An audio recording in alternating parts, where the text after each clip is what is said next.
నీ వ్యక్తిగత కుటుంబ జీవితంలో అన్ని నష్టపోయినావు. నాన్న వారందరూ కూడా ఒకవేళ నిన్ను విడిచిపెట్టేసి ఒంటరి వాడిగా చేసేసాను. ఒకవేళ భయంకరమైన అనారోగ్యాలు, అస్వస్థతలు నీ శరీరంలో ఆవరించి అనేక డాక్టర్స్ దగ్గరికి వెళ్తే డాక్టర్స్ అంటున్నారు ఇక నువ్వు బ్రతకవు అని సర్టిఫై చేసేస్తున్నారు. ఒకవేళ భయంకరమైన అప్పులలో కూరుకుపోయి వడ్డీలు కట్టుకోలేని స్థితిలో ఒకవేళ ఇక్కడికి నువ్వు వచ్చినావు. ఎంతకాలం ఈ నిందని గొడ్రాలి అని నిందని నేను అనుభవించాలి అని ఒకవేళ ఏడుస్తున్నావేమో బిడ్డ. నీ కుటుంబ జీవితంలో, నీ వ్యాపార జీవితంలో, వ్యక్తిగత ఆధ్యాత్మిక ప్రయాణంలో పడిపోయినావు.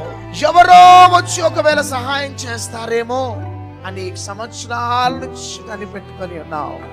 కానీ అందరూ నిన్ను స్వార్థంగా వాడుకుంటున్నారు. కానీ నీకు సహాయం చేసే ఎవరు కూడా లేరేమో.